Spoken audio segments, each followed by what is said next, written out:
Nah, dalam KUHP baru, khusus untuk hukuman mati, lupa saya, pasal 100 kalau tidak salah.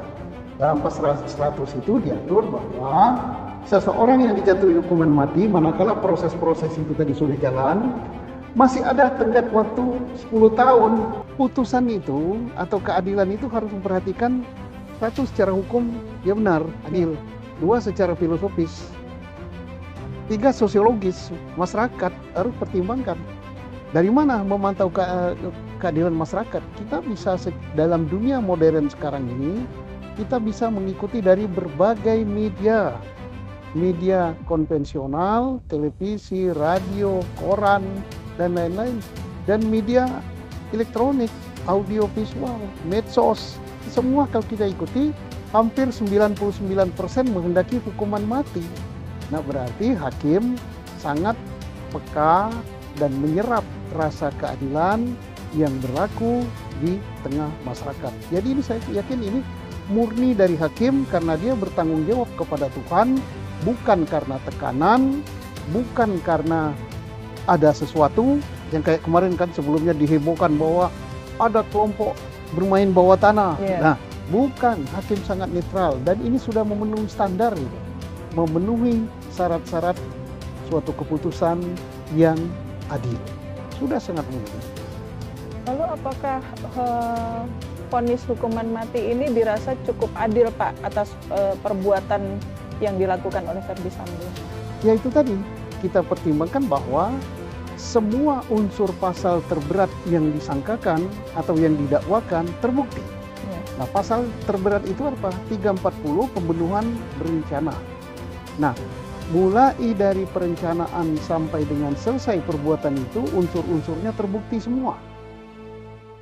Secara sah dan meyakinkan. Tidak ada yang meragukan.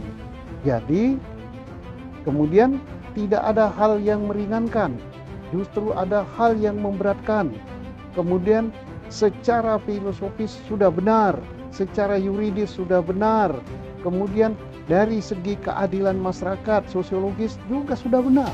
Sudah memenuhi apa yang dikehendaki.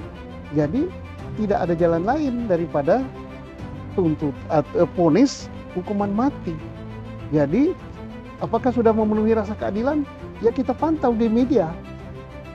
Saat mulai proses penyidikan, kemudian selama proses jalannya persidangan, semua media sosial yang diikuti oleh ratusan juta orang penduduk Indonesia itu di atas 90% menghendaki hukuman mati.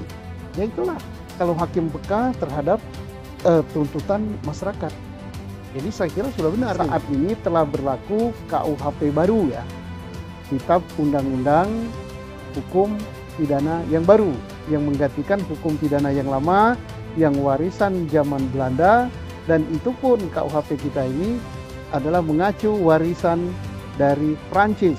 Ya, dalam itu kode penal. Kode penal berubah menjadi hukum Belanda masuk ke Indonesia, terjemahkan KUHP. Ini hukum ini udah ratusan tahun.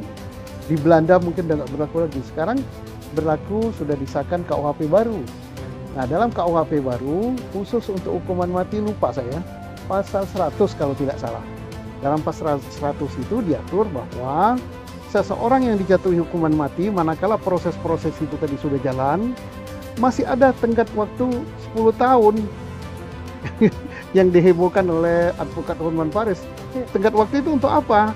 Ya, untuk menilai si terpidana ini apakah dia menyesal, apakah dia berkelakuan baik, apakah segala macam hal yang baik-baik lah, misalnya perlakuan baik, alim, taat, dan sebagainya, menyesali perbuatannya. Ini bisa saja nanti berubah menjadi hukuman seumur hidup. Karena apa? Hukuman mati itu bukan lagi hukuman pokok. Kenapa? Ini dalam rangka mungkin menjunjung hak tinggi hak asasi manusia. Siapa yang membuat ini? Ya rakyat. Melalui wakil kita yang di DPR. Dan ini sudah disahkan. Dan ini sangat bagus sekali untuk studi mahasiswa fakultas hukum ataupun praktisi-praktisi hukum. Artinya bagaimana di Indonesia ini menerapkan hukuman mati. Apa dibunuh beneran? Dimatikan beneran? masih tenggat waktunya panjang ya. Kalau kita lihat tadi tenggat waktunya panjang kan, Ya. masih ada banding, masih ada kasasi, masih ada peninjauan kembali, masih bisa minta yang pengampunan pada presiden, masih bisa juga setelah itu dimasukkan dalam penjara ada masa peninjauan. Itulah hukum. Kita harus terima itu yang dibuat. Kecuali kalau terdakwa Sambo dan Rima menyatakan tidak akan ada upaya-upaya lain lagi, saya siap dihukum gitu. Nah, lain ceritanya.